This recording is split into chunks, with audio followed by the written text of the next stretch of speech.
Madame, monsieur, bonsoir. Avec nous ce soir Nadia Selkal, Antilla, spécialiste de cinéma. Mais qui ne fait pas du cinéma, qui est réel, authentique. C'est dommage. Monsieur Compère. Chaque chose en son temps. Il faudrait me dire dans quel genre de film tu souhaiterais la voir aussi, toi. Non, je n'ai pas. Daniel Compère, le progressiste, Bonsoir. notre communiste de service. Eh bien, bonsoir à tout le monde. Ça va bien? Ça va, ça va. Jolie chemise, Oui, petit cadeau de j'aime madame. aller en France, m'a acheté ça. Ah, voilà! Sur les grands boulevards. Ah bon, oui, boulevard. Tati n'existe plus. Dans un petit magasin arabe. Bien. Solidarité avec le tiers-monde. Et dis-moi, Jo, ça va? Bonsoir à tous et à Bien. toutes. Je ne te dis pas ce que tu as fait, on parlera de tes activités au cours de cette cérémonie, au cours de cette séance. Alors, un vote massif pro-indépendance en Catalogne, en deux mots. On ne va pas débattre, hein, mais c'est marrant, un vote qui compte pas, qui compte pour beurre. Tiens, Eddy, parle-nous de ça. Moi, j'inscris ça dans un mouvement mondial qui est celui du régionalisme. Je ne sais pas si vous partagez cette opinion. Réaction au... La mondialisation entraîne que chaque église va vouloir se faire reconnaître en Sans tant que clocher. quantité. Et il n'y a jamais eu autant d'États en Europe. À mon avis, on est parti pour une division Et l'Allemagne est un contre-exemple. de fédéralisme. Ouais. C'est un contre-exemple. Enfin, elle s'est retrouvée. Elle s'est retrouvée, mais enfin bon. Encore, l'Allemagne a trouvé quand même le moyen de contrer ces velléités en étant une république fédérale Avec, qui accorde beaucoup d'autonomie à ses Länder. Oui, mais là quand même, Cela dit, l'Espagne, c'est quand même surprenant parce que. ils avaient une large autonomie. Ils ont une large autonomie. Mais la Catalogne, c'est un cas particulier. La Catalogne est riche. La Catalogne, oui. Alors, ça fait penser au problème de l'Écosse. Je suis dans un ensemble et je ne vais pas payer pour les autres. Ouais. C'est ce qui me gêne un peu. C'est ce qui me gêne Ouais, un peu. l'égoïsme, solidarité. au sens où, évidemment, il y a encore un autre élément, c'est que la Catalogne va au-delà de la frontière espagnole. Oui. Au point de vue, elle touche- au point de elle vue touche- culture, au point de vue... Il y a elle touche un la vieux fond France. il y a un vieux fond culturel. Il y a un vieux fond culturel vieille. Une originalité très forte. En tous les cas, la moitié des électeurs sont venus aux urnes. Hein. Ouais. Et la 81% 81% ont voté oui. ont voté oui, c'est pas ça pour un vote qui ne comptait pas Ouais. et qui aurait pu être même sanctionné, mais enfin il n'est pas fou. Comment il s'appelle? Rojaï, Mariano Rajoy. voilà. Le Premier ministre espagnol. On va dire des choses beaucoup plus prononçables. François Fillon, Ah oui, c'est pas bon ça. Antoine Gosset-Grainville et Jean-Pierre Jouyet se réunissent pour un petit repas. Sympa. C'est pas le dîner des cons. C'est Non, pas c'est ça. un déjeuner. On l'a dit déjà. Le déjeuner. Et puis, en pleine affaire Big Balion, enfin, c'est monsieur tout péteux quand même. C'est en juillet. Et à l'occasion au mois de juin. Au mois de juin. À l'occasion de l'enquête, qui a été l'occasion de l'enquête du parquet sur l'affaire Big Balion. Hein. Et puis, ils discutent et Fabrice Lhomme, le 20 septembre, et Gérard Davet, qui ont eu vent de ce qui s'est dit.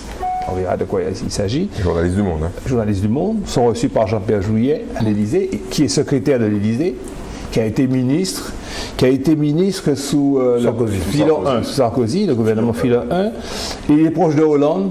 Ça fait un petit peu... Bon, c'est comme ça, hein, c'est un genre civilisé. Mais c'est pas comme ça. Promotion Voltaire de l'ENA, secrétaire général de l'Élysée. Donc le 20 septembre, ces deux journalistes, retenez leur nom, parce que c'est quand même des pipi, Fabrice Lhomme et Gérard Davet, sont reçus par Jean-Pierre Jouyet. Et Jean-Pierre Jouyet qui confirme que François Fillon a demandé l'intervention de la justice pour accélérer les procédures contre Sarkozy. D'abord pour l'affaire Big Balion, et puis la question, souvenez-vous, des dépassements de campagne, de frais de campagne, qui avaient été payés par l'UMP. Ouais. Ça faisait combien d'argent? Non, pas beaucoup. 400 000 euros. 400 000 euros. Mais bon, 400 000 euros. C'est la pénalité. C'est pas Oui, la pénalité. À titre personnel. Voilà. Alors, Ils enregistrent la conversation en prévenant Juillet. Juillet après dira que non, rien n'avait été enregistré. Et il leur dit au cours de la conversation, vous êtes bien informés et autre chose encore comme on le saura. On fait un saut dans le temps, on est au 5 novembre. Ils sortent un bouquin, Sarko m'a tué, T-U-E-R, ça c'est une allusion à la... Housselet, André Housselet. Ouais. Ah oui, André Housselet, et puis il y a une affaire. Qui avait plaidé l'arabe, qui soi-disant avait tué.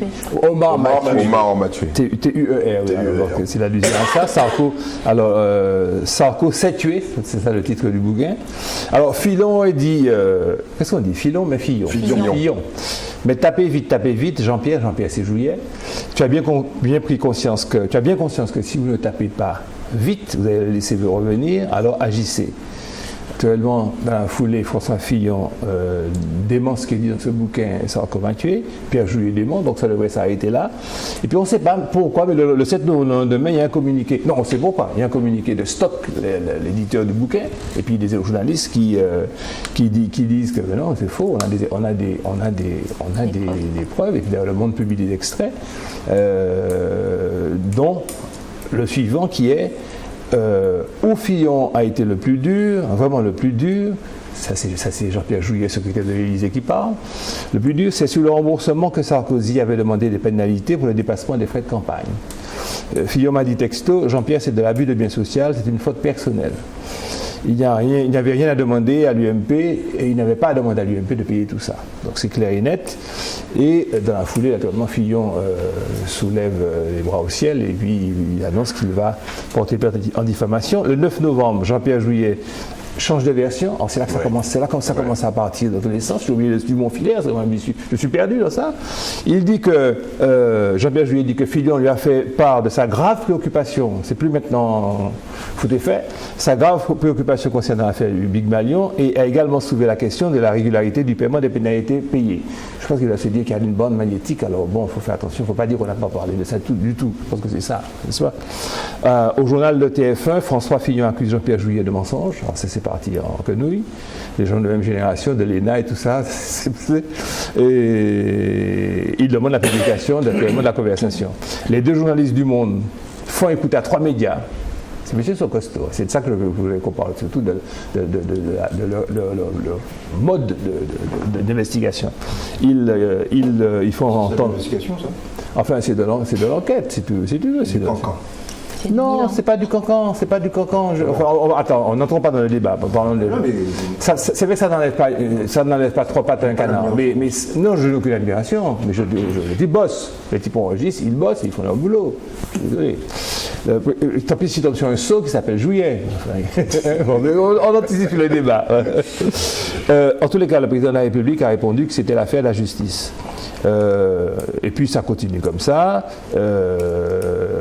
Il précise des choses. Et il y a un référé où Fillon essaie d'avoir la bonne. Je ne sais pas si c'est demain que ça vient. Et puis ce qui est intéressant, voilà cet aspect. C'est vrai que le cancan, c'est vrai que pendant ce temps, les gens crèvent de faim, pendant ce temps, ils ne paient pas leur loyer. Mais non, on est d'accord. Enfin, c'est ça. Nous pas quand même de coups. Ne pas plus couillons communistes quand même. Toute cette table. Vous nous passez ça. Mais ce que je veux dire. Tout le monde sait ça, mais ce que je veux te dire, c'est que le positionnement des journalistes est sur ça que éthique et morale. Et puis je vais vous laisser parler, c'est Jacques qui parle depuis le début. Ils expliquent qu'on n'a pas de parti pris, c'est l'info qui nous intéresse. Si on fait sauter le secrétaire général de l'Élysée, on le fait sauter. Si François Hollande, par nos révélations demain, doit démissionner, il démissionnera. Si on fait élire Nicolas Sarkozy, c'est tant mieux pour lui. Il n'a pas dit tant pis, c'est tant mieux pour lui. Tant mieux. Ils n'avaient pas c'est tant pis. C'est tant mieux pour lui. Voilà. Donc c'est cet aspect de la question, fonction, rôle du journaliste, si vous voulez. Et puis tous les aspects qui vous intéressent, c'est ça. C'est un petit peu la Pourquoi je vais vous régimenter. C'est la suite de ce que vous disiez la semaine dernière. Tu parlais d'arrêt sur image. Ouais. Moi, ce qui me gêne toujours dans ce genre d'histoire, je ne suis pas de l'avis de Michel, enfin pas entièrement, c'est que les hommes politiques ont cette particularité, cette manie, je ne sais pas comment dire, de dire des choses et puis ensuite de dire mais non, on m'a mal compris, c'est parce que j'ai dit, ça a été enlevé de son contexte, et il a mal entendu, il a déformé, etc. C'est pas ça que je voulais dire. C'est pas ça que je voulais dire, etc. Faut arrêter Les entraîneurs de football aussi. Hein. Bon, continue. C'est pas faux. Continue. C'est pas faux. Bon, ça ne donne pas un blanc-seing aux journalistes, quel qu'il soit. Mais je crois que Gérard Davet et l'homme là de Fabrice, je crois, hein, ce ne sont pas quand même des petits débutants. Hein. Ils ne s'embarquent pas dans un truc comme ça sans avoir des biscuits derrière. D'accord? Donc je serais, au conditionnel, tenté de leur faire confiance sur cette affaire-là. Eddie? Oui, tu as raison. Il faut que chaque profession ait son propre regard d'autocontrôle, on va dire ça comme ça. Mais ça va au-delà, parce que je pense que, comme je le disais il n'y a pas très longtemps, il y a 3 professions qui jouissent d'une impunité totale. Hein. C'est le politique, le journaliste et la magistrature, la justice de manière générale. Ouais. Et là, bon, ces journalistes font un travail pour faire quoi exactement? Pour informer les gens? Je crois pas. Non. C'est ça qui est terrible. Moi, ce qui m'intéresse, c'est qu'est-ce qui a pu permettre qu'on arrive au fait que Nicolas Sarkozy, au lieu de payer, comme tout contribuable, directement ses pénalités, ses amendes et ses impôts, le fasse payer par l'association. Oui. L'association loi 1901 dont il est membre. Vous vous rendez compte? C'est ça qui est terrible. Donc, vous ne pouvez pas, si vous êtes membre d'une association qui fait du karaté et que vous avez cassé les carreaux de coups de pied de l'évêché, vous n'allez pas demander à Michel Bouchy, Michel, est-ce qu'on peut faire un chèque pour payer ces messieurs? C'est ce que Nicolas Sarkozy a fait. Or, il n'y a aucune enquête sur ça. Très concrètement. Qui dit, nous avons payé. Il n'y a pas d'enquête sur ça. Il n'y a pas d'enquête sur journalistique. Le parquet avait une instruction. Non, enquête journalistique. Ah oui, il n'y a pas d'enquête journalistique. Ah oui, d'accord. Or, je vais conclure très rapidement. Oui, d'accord. C'est devenu tellement chiant pour des journalistes sans aucune culture générale, parce que c'est ça la réalité, de faire un travail de profondeur. Et c'est devenu tellement pas sexy de mettre 50 pages d'une enquête, mais plutôt un mail de 30 secondes et puis ce genre de truc, que plus personne ne travaille. Y compris les journalistes. Ça, il suffit de mettre un truc devant un homme politique et puis de le faire boire et puis de le mettre à l'aise. Et puis c'est parti, on a tout ce qu'on veut. Personne n'a réagi de manière aussi forte et aussi puissante au livre que Sarkozy vient de sortir, avec l'aide de journalistes, où il détruit chacune des personnalités de droite avec des petites phrases assassines. En créole, il a décalé. Personne n'a fait scandale à l'aise. Bon, ben voilà. Et donc, le journaliste doit se réinventer, profondément. Comme c'est Michel le plus méchant, je vais te donner la parole à Nadia. Je suis d'accord avec ta conclusion quand il dit que le journaliste doit se réinventer, mais je crois que c'est aussi de sa mission de faire les autres corps de métier se mettre un peu en perspective. Parce qu'on est à l'ère de la grande transparence. Ces petits bidules que tout le monde se targue d'avoir, c'est à qui aura le dernier cri, qu'on n'utilise pas en totalité. Ce sont des outils formidables, pas seulement de flicage pour fliquer les gens et les surveiller, mais c'est aussi des outils qui deviennent des preuves, qui disent qui a fait quoi avec qui. Et là-dessus... Est-ce que le risque, c'est pas que tout ça devienne tellement banal que l'information la plus importante, elle est évacuée de toute façon. Ça c'est déjà fait. Non, mais ça sert à... Non, moi ce que je voudrais te poser comme question, c'est vrai qu'on n'est pas dans un débat, mais pour alimenter la réflexion, c'est... Moi, la question très simple que je pose, c'est ça sert à quoi? Est-ce que le journaliste doit transmettre une information ou aller sur une procédure qui ne sert à rien? Attends, Est-ce que on va y c'est revenir. pas ça la question? Non, mais il y a plusieurs aspects. Est-ce que ça sert à quelque Il y en a chose? pas qui sont majeurs et qui sont Non, mineurs. Laisse-la développer Mais celui-là. quand tu regardes même pas la une, le contenu de tous les JT, est-ce que tu trouves normal que tous les journaux télévisés, pour prendre cet exemple-là, ne relatent tous que les mêmes informations? Avec les les mêmes mêmes mots. informations, Bon, là, il y a avec vu ça. les mêmes acteurs qui sont interviewés, avec un seul angle de vue. Non, mais tu apportes de l'eau à mon mot. Ça, c'est, Oui, mais on est ça, c'est d'accord complètement là-dessus. c'est une intégration. Et pour moi, cette histoire, indépendamment de l'aspect politique qui est encore une fois navrant et qui contribue à détériorer, si la chose était possible, l'image du politique, où on se demande son utilité avec tout ce que ça peut donner, c'est aussi se dire qu'il y a une part d'impunité qui n'est plus possible. Et de ce point de vue, c'est un exemple. Alors qu'ils disent que s'ils doivent faire élire Nicolas, enfin c'est un peu costaud de dire ça, hein, c'est un peu fort de café, ou qu'ils fassent démissionner Jouyet, ils se moquent un peu de ça, mais quelque part c'est revenir au fondement de la presse, qui est complètement libre et qui doit donner de vraies informations pour que derrière des décisions se prennent. Michel? Non, j'ai déjà esquissé un peu ma position. C'est que, à travers cette affaire, à mon avis, il y a trois choses. Il y a d'une part les relations incestueuses, je dis bien incestueuses, entre le pouvoir socialiste et la droite. Comment peut-on me dire que le secrétaire général de l'Élysée est un ancien ministre de Sarkozy? Un ancien président de la Caisse des dépôts et un homme qui est acquis totalement au libéralisme. C'est la première chose. Non, mais c'est pas. Mais c'est moi c'est ça qui m'intéresse. Ah, d'accord. C'est ça qui m'intéresse. Deuxièmement, que la droite, que les mœurs de la droite, que les types se démolissent entre eux. C'est pas nouveau. C'est pas nouveau. C'est pas des partis, c'est pas des formations qui sont basées sur un idéal et sur c'est la lutte des places. Bon, par conséquent, que Filon ait dit ou n'ait pas dit, de toute façon, nous savons très bien que ces gens-là ne s'aiment pas. C'est le moins qu'on puisse Bien, dire. bien. Ça, c'est la deuxième chose. La troisième chose, c'est qu'il était à l'Élysée pour demander qu'on accélère les procédures, c'est que quelque part, il pense qu'il peut y avoir une suite à ce qu'il demande, et que contrairement à ce que dit Hollande et Taubira, il y a effectivement, je ne dépends pas Sarkozy, mais c'est quand même curieux que cet homme d'affaires soit sorti précisément juste après cet entretien, et par conséquent, il y a une instrumentalisation de la justice.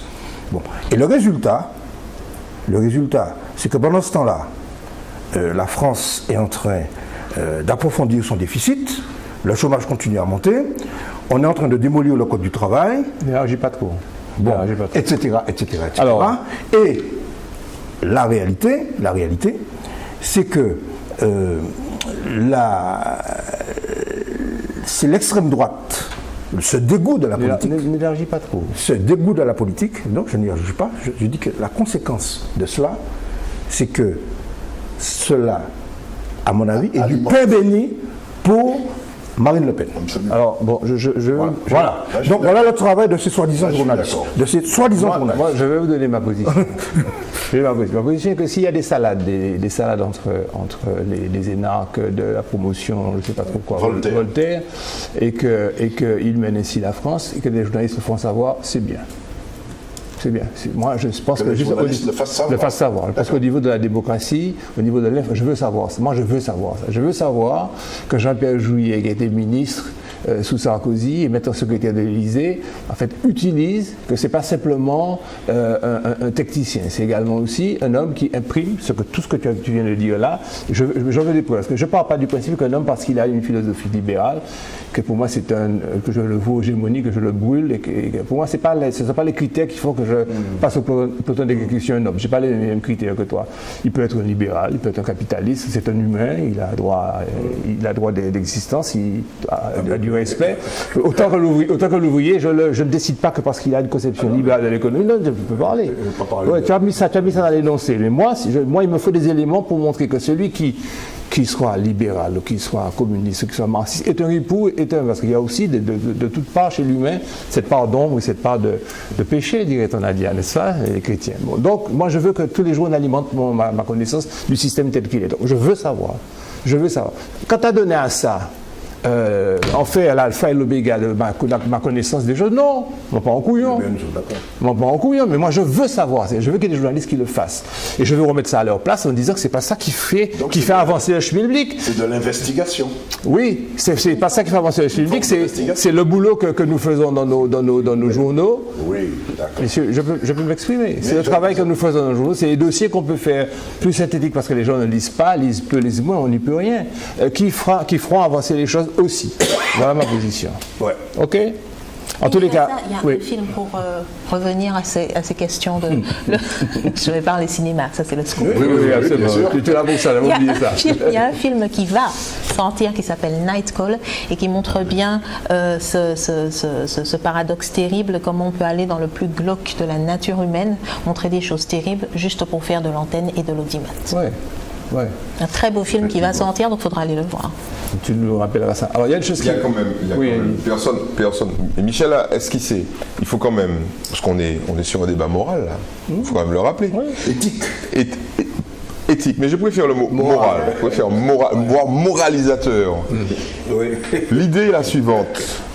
Ces journalistes pourront peut-être se targuer d'avoir d'une manière ou d'une autre précipité l'élection ou la démission, non, etc. Oui, parce que...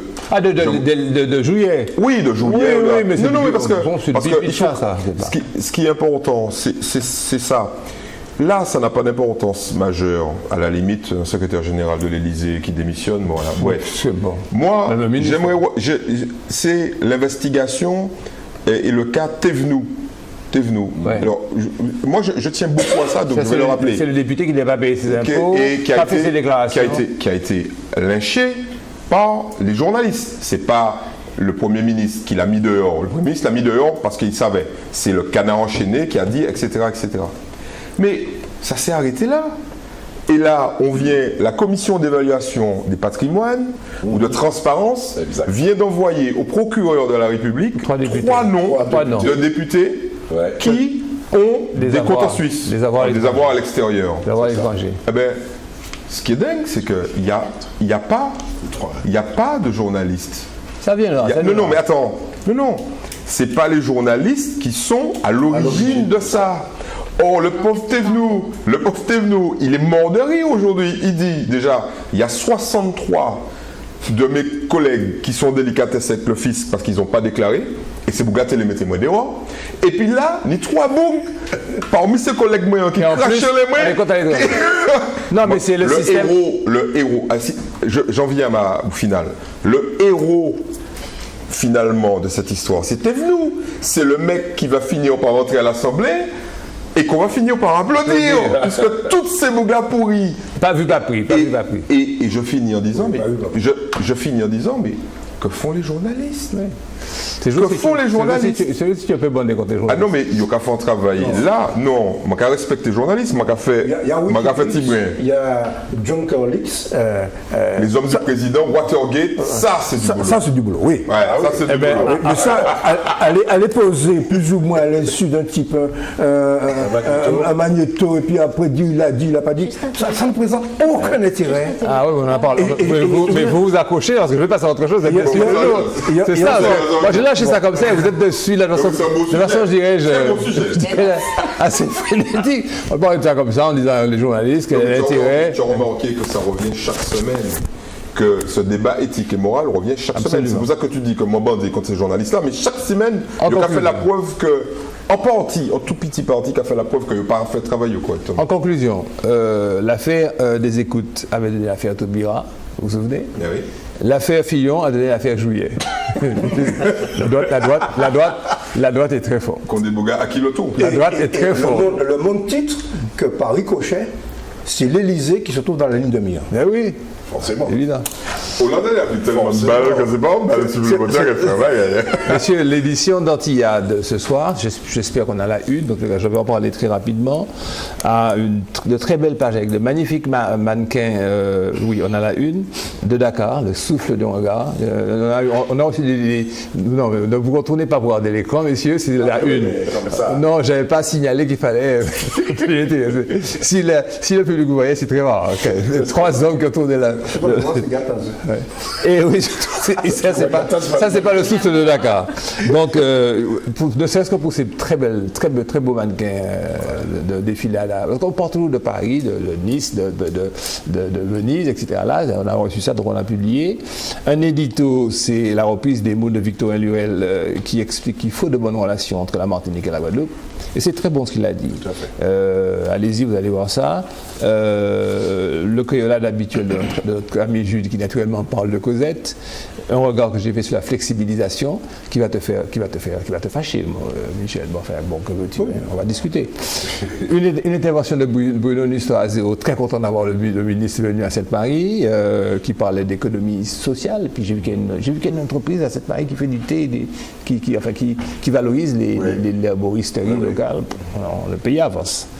Oh pardon, voilà. Je n'aurais pas dû dire ça. Non. Tu n'as pas de la Martinique, ça peut aller. Il rappelle quand même à Madame la ministre, et ça nous intéresse, que la Banque publique d'investissement, elle est bloquée pour les petites unités parce qu'elle n'a pas de sous. L'État n'a pas abondé le fonds. Ils sont marrants, ces gens-là. Hein. C'est vrai qu'au lieu de déjournaliser et de faire des cancans, c'est eux qui devraient s'occuper de choses comme ça, le numéro 2 de l'Élysée. Question encore intéressante dans le journal, très rapidement. J'ai découvert qu'il y a maintenant communiqué sur le degré de pollution des sargasses. Vous avez vu ça, messieurs? C'est le taux d'hydrogène sulfuré qui était mis en conseil ou pas, c'est bien. Ça veut dire qu'on s'installe dans cette pollution. Bon. Ça se mesure en ppm. Oui. Il y a de l'humour, le ppm de service. J'ai aimé la formule, le Cosette a été coulé, l'océanisation au large de la Martinique. Formidable. L'océanisation de trucs. On retrouve ça de justice. C'est plein de poésie, également, oui. Et j'ai vu que le journaliste a estimé que l'immersion a été faite en urgence mais contrôlée. C'est sa position. Hein. Alors que j'ai vu une telle levée de bouclier sur ça ailleurs, levée à laquelle je participe, hein, mentalement, parce que je n'ai rien écrit là-dessus. Un accord stratégique sur la... Pourquoi c'est stratégique, pourquoi c'est si important et pourquoi on en parle entier? Peut-être que je demande pourquoi. La fabrication de cartons de bananes pour les deux. Entre Guadeloupe et Martinique.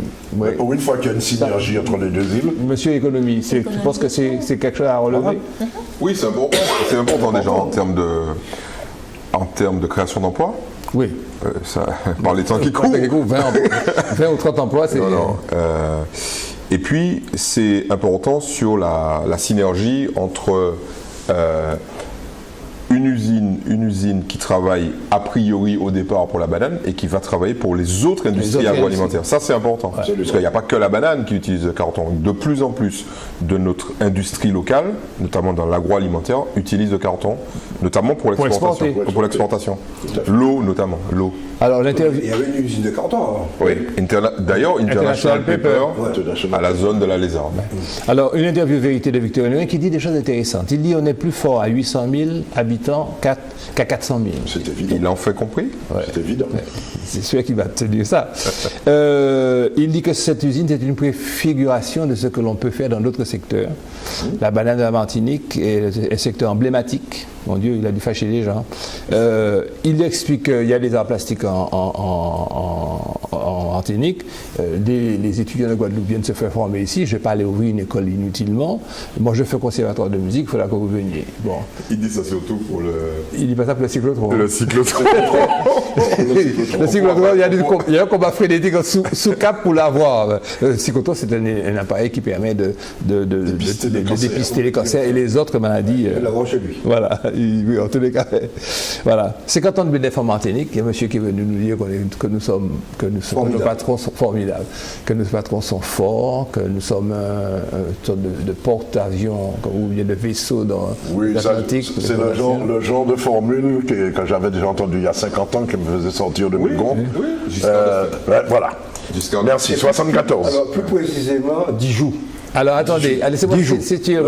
il est venu pour les 50 ans d'existence du MEDEF. Je dis ça, et c'est M. Pierre Gattaz qui est président, qui est patron des patrons, qui est patron du MEDEF. Alors maintenant, je vais lâcher les loups, je ne sais pas dire autre chose. Est-ce que ça vaut le coup? Gattaz est venu, il a fait son boulot. Il a dit qu'on est beau, qu'on est fort, qu'il y a des choses qui ne vont pas tellement. Ils peuvent dire que c'est parfait, mais on fait quand même que les entreprises, elles ne sont pas parfaites par contre. Gattaz est toujours souriant, surtout quand il lâche des bombes. Oui, c'est ça. Il n'a pas manqué d'en lâcher au moment de son discours à l'habitation Clément, notamment sur les fonctionnaires. Et notamment sur les fonctionnaires métropolitains basés en Martinique. Et là, les types n'ont pas du tout apprécié. Qu'est-ce qu'il a dit? Il a dit très clairement qu'ils étaient venus au soleil. Au soleil. Ce qui n'est pas tout à fait vrai. Ça y est, tu rajoutes une couche. Tu rajoutes une couche. Il y a une très belle photo d'Antilla avec Bernard Ayotte, Marie-Jeanne et Zobda, David Zobda. On les a placés, ils sont l'un à côté de l'autre, mais c'est intéressant, ça veut dire que l'un n'a pas d'éteint sur l'autre. Il y a quand même un truc qu'il faut dire, parce qu'on est là pour faire notre travail de, entre guillemets, journaliste. Quand Pierre Gattaz est monté à la tribune, tout le monde s'est levé, sauf Alfred Marie-Jeanne et Zobda. Oui. Alors lui, Zobda a expliqué, rappelons que David Zobda est le premier vice-président du Conseil général et qu'il était en représentation de Mme Manet, présidente. Il représentait Josette Manet. Il expliquait son refus de se lever. Il a expliqué, lui, Marie-Jeanne n'a rien expliqué. S'explique à l'occasion d'une standing ovation. Je m'en carroie, ce petit patron, qui a salué le discours de Pierre Gattaz par son désaccord. Entre autres, il voulait exprimer son désaccord avec, entre autres, je reprends Mike Hiras qui a fait l'article, la critique des politiques publiques menées, entre parenthèses, et sereinement assumée par le patron des patrons. Ouais. C'est la raison pour laquelle, si tu veux ajouter quelque chose à ça, mais il a dit ça. Il a dit, je ne suis pas d'accord avec votre façon de critiquer le gouvernement. Voilà. Et en plus, il a rajouté que, contrairement à ce que les hommes politiques pensaient, les gens qui décidaient dans ce pays, contrairement à ce que les patrons pensaient, les hommes et les femmes qui décidaient dans ce pays, c'était d'abord les politiques. Ouais. C'était intelligent tout ça? Non, tu écoutes l'intéressant?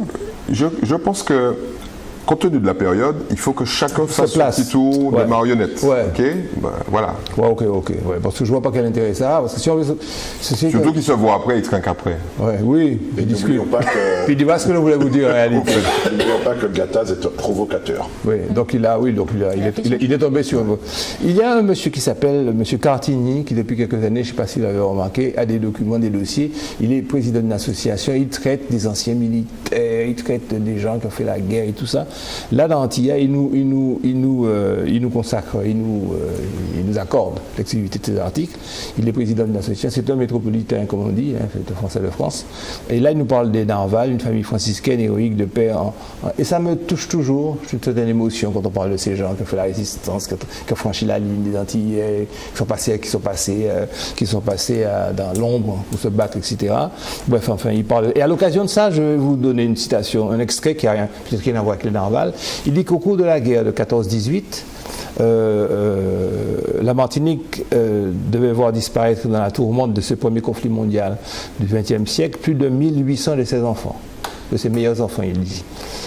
Parfois, dans la même famille, hélas, 2 frères, 2 cousins, 2 oncles étaient tués. Ça a été chaud, hein.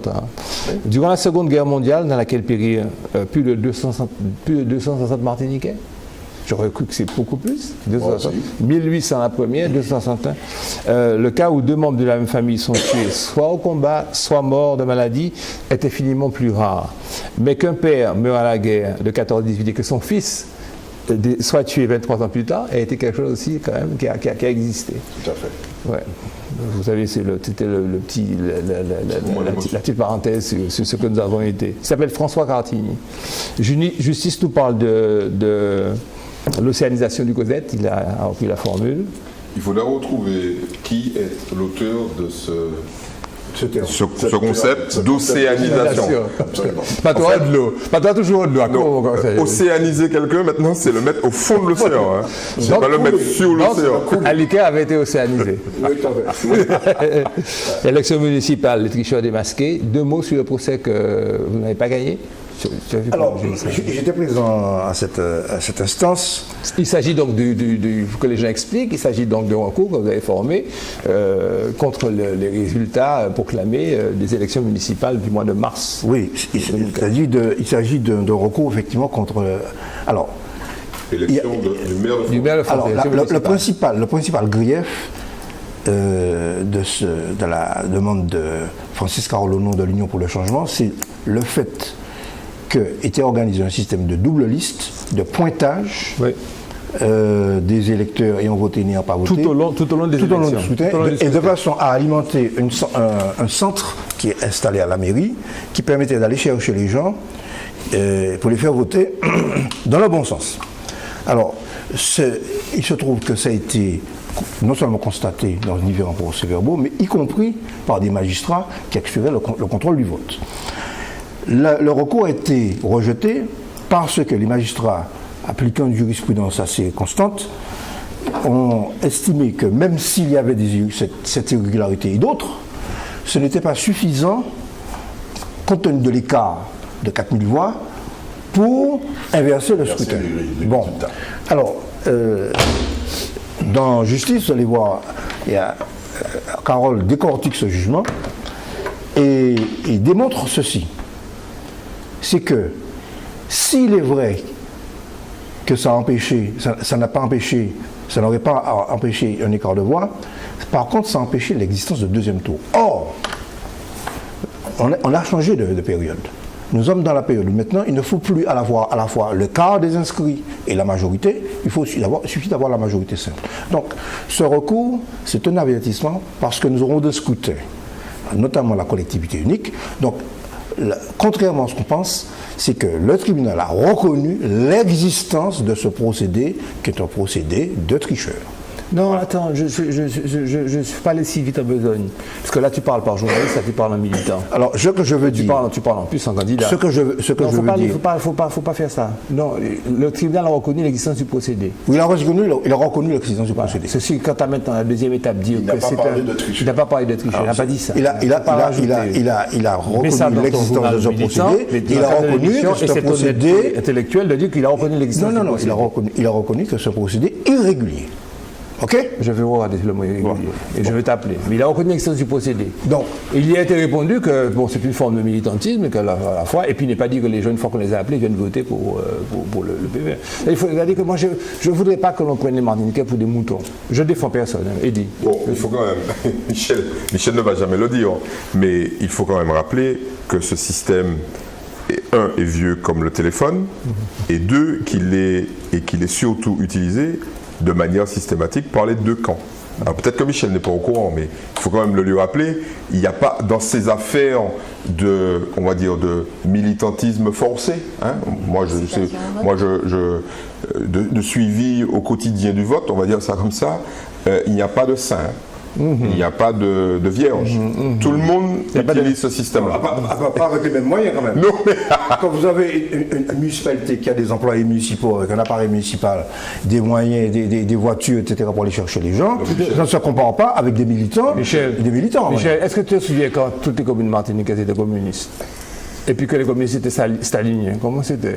Attends, non, écoute, nous parlons. Non, écoute-moi. Non, je récuse. Ça n'est plus le cas. Je récuse ce procédé et ces mots, commune stalinien, etc. Mais quand nous parlons aujourd'hui. Tu parles de libéralisme. Nous parlons aujourd'hui d'un procédé qui consiste à faire une double liste. La double liste d'émargement est interdite par la loi. Ok? Et deuxièmement, qui consiste à appeler les gens et à aller les chercher pour les faire voter. Et ce procédé a été condamné et relevé par le tribunal administratif de Fort-de-France et il n'a pas rejeté... Tu viens de dire une autre chose encore. Je ne sais pas quelle est la source de l'interdiction d'avoir une liste des c'est interdit. On va chercher ça. Et il y a des magistrats qui assuraient le contrôle du vote.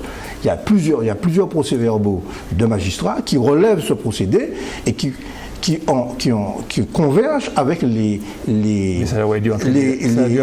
observations des adversaires dans les procès-verbaux. Ça veut dire entraîner l'annulation du scrutin. Non, ça il y a une contradiction. Non.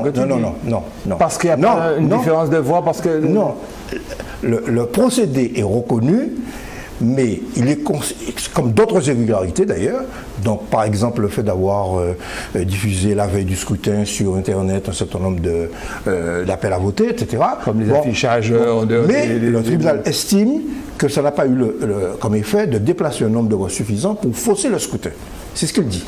Bon, en fait, donc, les tribunaux jugent comme ça la plupart du temps, et c'est pour ça que j'ai fait la remarque à Michel, parce que ces procédés sont utilisés par tout ou quasiment tout.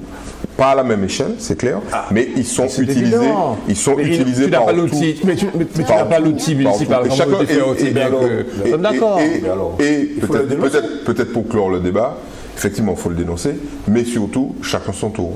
C'est-à-dire que quand une minorité devient majorité et prend une municipalité, elle utilise ce système et tout le monde est de manière universelle. Donc il faut quand même le dire aux gens qui nous écoutent. Oui, il n'y a pas de en l'occurrence, il n'y a pas de bon, il n'y a pas de méchant. De méchant, il n'y a pas de bon. Tout le monde est intelligent. À un moment donné, devient intelligent.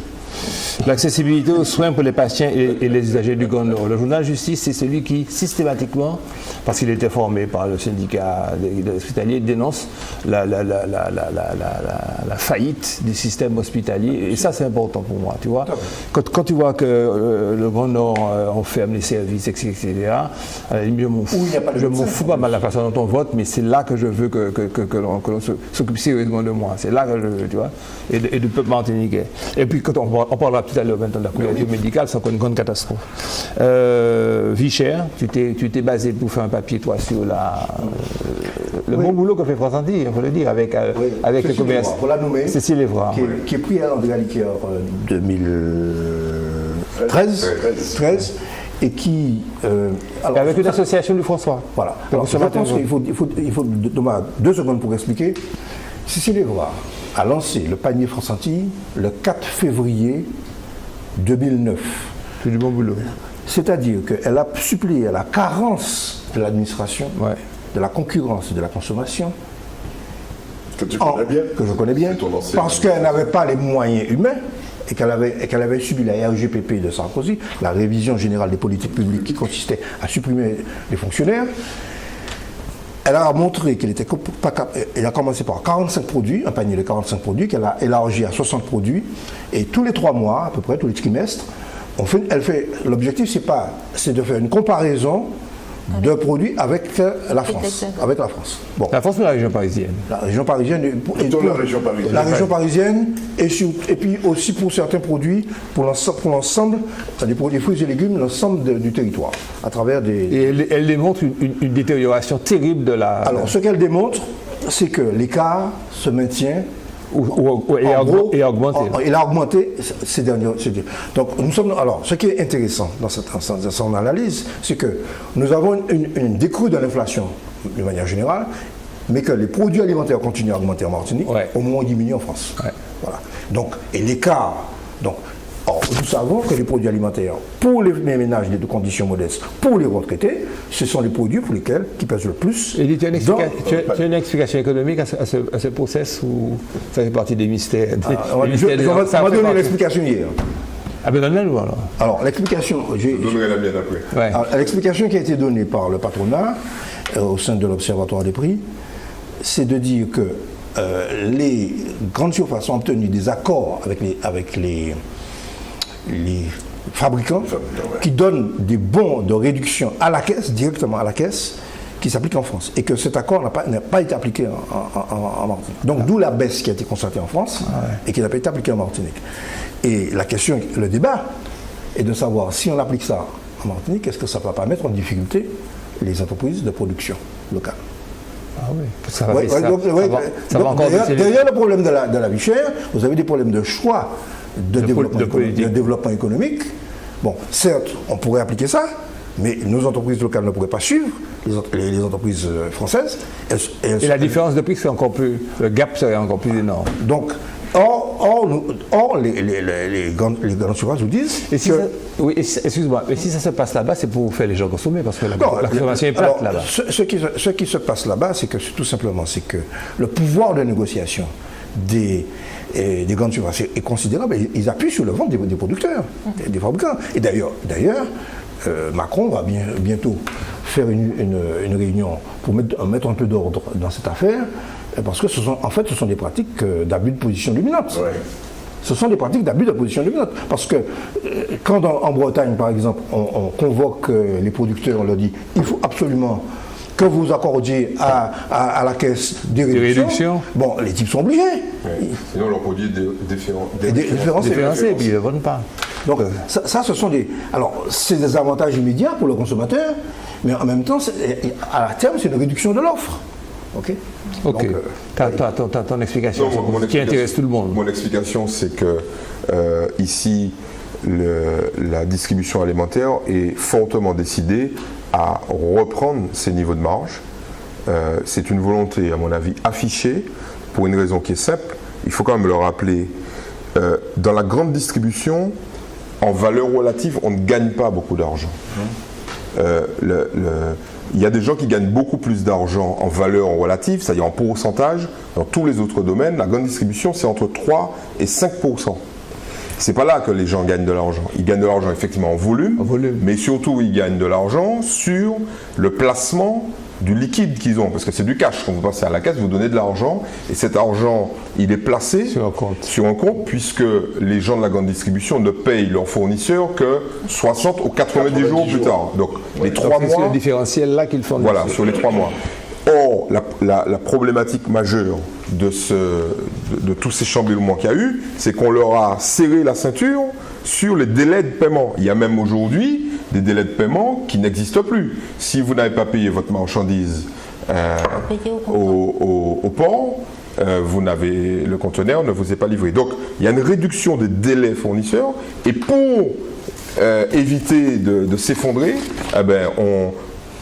on évite de baisser les prix, on les augmente de manière répartie sur l'ensemble du magasin, et c'est pour ça que l'écart se creuse.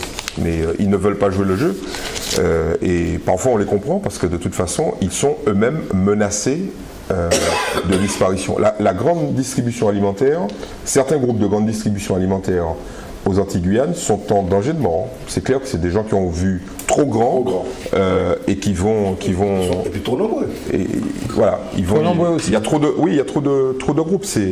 On va vers la concentration. D'autant que le pouvoir d'achat global baisse. Ouais. Les importations diminuent. Comment vous voulez vivre quand ce qui fait la force de la grande distribution, c'est l'importation et la revente. Quand les gens mangent moins, qui est-ce qui trinque? C'est pas les petits, c'est les gros qui vont trinquer. Et surtout qu'on voit que ce sont les discounts qui prennent la place. Ouais, donc ça veut dire que même les gens de conditions moyennes vont dans les discounts. Les discounts prennent la place, ou alors les marques qui ne sont pas les marques à prix cassé, elles aussi sont obligées de baisser.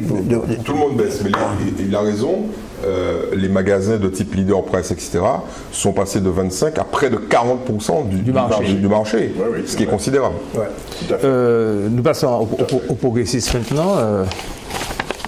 Serge Letchimy, 2 points, faire évoluer le code des collectivités territoriales, convergence progressiste à basse pointe, la croisière explose, caricature, Carole dans les cordes.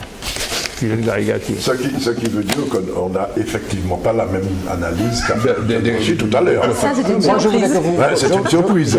Je voudrais que toi, Daniel, qui n'a pas beaucoup parlé, que tu me dises quels sont les pouvoirs que Serge Letchimy va essayer de faire définir par une loi au Parlement sur la capacité de signer, enfin, des pouvoirs économiques. La diplomatie économique, c'est pas pareil que l'habilitation, c'est pas pareil. La coopération régionale. Oui, voilà, la coopération régionale. Desserrer l'étau, L''ETAU, l'étau du ministère des Affaires étrangères, Laurent Fabius, si vous voulez, pour être plus clair, au profit des Outre-mer, comme on le dit maintenant. C'est-à-dire faire comprendre au gouvernement central, qu'il soit de droite, de gauche ou du centre, qu'on peut très bien faire de la diplomatie à des niveaux régionaux sans mettre en cause la suprématie de la nation française. Mais depuis la Voilà. Loudéum, ça existait, ça Depuis la Loudéum, ça existait, non? Oui, mais ça existe sur le papier. Ouais. Ça existe sur le papier. C'est le nombre de signatures qu'il faut avant Voilà. qu'un accord d'échange, par exemple, soit Ouais. validé. Et puis j'ai lu en quelque part, peut-être pas dans ce journal, peut-être dans TIA ou ailleurs, qu'il se plaint de ce qu'il ait à finalement signer un accord auquel il n'a pas participé. Quoi. Il n'a pas participé aux discussions préalables et puis on l'envoie signer. Enfin, il y a une sorte on lui donne la C'est signature. le même que tu l'as dit parce qu'il dit qu'il m'a pas qu'à signer, il m'a pas du bout de dé. Oui, donc Voilà, voilà, là, donc, c'est ça, en grosso modo, la problématique. Tu as vu comment la formule en créole est plus ramassée, plus tassée, et beaucoup plus pédagogique. Oui, alors, je vais mettre un petit grain de sel. Oui. C'est la troisième voie. Voilà. On essaie d'obtenir, de grignoter des parcelles de pouvoir, alors qu'on aurait pu les avoir avec le 74. Bien. Alors, Comme le peuple en a décidé autrement. comme on a fait peur au peuple pour qu'il ne décide autrement, Je suis d'accord avec toi. on a fait peur au peuple. Bon. Alors, ce que je note quand même, c'est que ce serait intéressant quand même, puisque c'est une proposition, c'est un projet de loi, ce serait intéressant de voir quel sort. Madame Poulangevin n'a pas répondu. Hein. Non. Elle n'a pas répondu, elle s'est bien gardée de donner une réponse, de dire que je suis d'accord ou pas. Tout à fait. Et je suis prêt à prendre le pari que cette proposition de loi n'aboutira pas. Parce que là, on est vraiment dans ce qu'on appelle les prérogatives régaliennes de l'État français. Nous avons cette république française, contrairement à d'autres républiques, notamment l'Espagne, qui est pas une république d'ailleurs, qui est une royauté constitutionnelle. Mais cette république française est la plus centraliste encore aujourd'hui au sein de l'Union européenne. C'est vrai. Oui, les services administratifs, Alors- surtout la diplomatie Et je suis étrangère. certain qu'on va lui opposer des arguments constitutionnels, et nous avons dit là. Or, il a fallu faire une révision constitutionnelle pour créer cet article 73 bis. Or, il a abandonné, il a tué. Oui, Donc, de toute façon, il a donc, fait une autrement chose, dit, oui. à mon avis, c'est encore un numéro d'illusion. Ça se négocie. Je ne partage pas l'illusion. Ça se négocie comme dit. Ça se négocie. On est dans une période, il faut bien comprendre, on est dans une période de négociation. Je reprends le mot. Sur le plan économique, sur le plan politique, sur le plan social, etc., rien ne s'obtient par des visites par les portes dérobées de l'Élysée le soir. Absolument. N'est-ce pas? Oui. Tout s'obtient par un combat. Un pas, encore un pas. Et en mobilisant les masses. Peut-être que ce qu'il Ah faudrait oui. expliquer Ah oui. là, c'est pourquoi, enfin, ça sert à quoi en fait. Et ça a des impacts, ça aurait des impacts économiques immédiats. Bien sûr. Si par exemple, prenons un exemple, hein, si dans la diplomatie territoriale, l'obtention de visa, l'accord de visa, l'ouverture du marché à un certain nombre de marchandises pouvait se négocier là, entre Saint-Vincent, Sainte-Lucie et la Martinique, ça aurait un impact immédiat sur le tourisme, sur la consommation, etc. Et c'est ce discours-là qu'il faut faire passer aux tenants du pouvoir régalien que Michel vient d'évoquer, c'est-à-dire le ministre des Affaires. Parce que, en fait, c'est deux étapes. Il y a une première étape qui est de dire, bon, il faut que nous soyons à la table des négociations régionales. Bon, ça, c'est acquis. OSCS, AEC, il manque CARICOM. Il manque CARICOM, ça Il manque le CARICOM.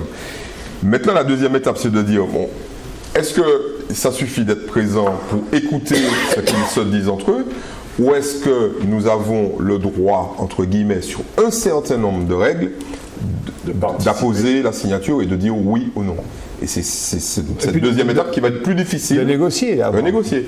Ça va être plus difficile, mais les exemples existent. Hein. Les exemples de diplomatie territoriale existent, notamment aux Canaries, à Madère, etc. Où ils ont, mais effectivement, c'est pas des États centralisateurs. C'est pas le même statut. Et puis c'est pas le même statut aussi. Mais il faut, à mon avis, il ne faut pas renoncer. Ils ont l'autonomie. Non, mais ceci dit, ça revient un peu à ce qu'on disait sur le fameux vote de la Catalogne où les gens se sont déplacés en masse alors qu'ils savaient que le vote ne servait à rien. On est bien dans une régionalisation des discours et des instances. Donc on est complètement dans la... Pour embêter Michel, mais je sais qu'il va partager à la fin. Peut-être que au lieu de demander brutalement au peuple de passer de la départementalisation à l'autonomie, peut-être qu'il faut faire un chemin lent et progressif à dessein pour leur montrer que globalement, finalement, ils l'ont. Et qu'au final, le jour du vote, ils vont dire, bon, comme on est déjà autonome, on nous y allait, quoi. Hein? En réalité, il ne va pas attraper à rien parce que nous sommes en plus, nous sommes dans un système européen où, par exemple, en matière de négociation avec la Caraïbe, qu'est-ce qui nous intéresse? C'est que, d'une part, ils ouvrent leur marché pour nos marchandises et qu'ils ne ferment pas le marché. Les négativistes. Or, nous devrions, cette loi, cette capacité de négocier, c'est pour négocier sur cela. Or, à l'heure actuelle, les accords de partenariat économique ne tiennent pas compte de cette réalité. De cette Messieurs, vous savez, et madame, vous savez quand même qu'une bientôt éminente militante de l'UMP a dit qu'il n'y a aucune raison pour qu'elle ne soit pas autonomiste. Qui ça est mignon. Karine Mousseau. Karine Mousseau. Très globalement, c'est l'heure du temps. On parlait tout à l'heure de la mondialisation. Voilà, c'est ça, le référendum constitutionnel. L'émergence des identités. Voilà. Tu veux que je fasse une observation? Bref, quand l'émission est finie là. Ah bon? Mais tu n'entends pas la musique qui nous dit. Ça sera pour la prochaine fois. Madame, monsieur, à la semaine prochaine pour entendre l'observation de notre camarade Michel Bouachi. Merci.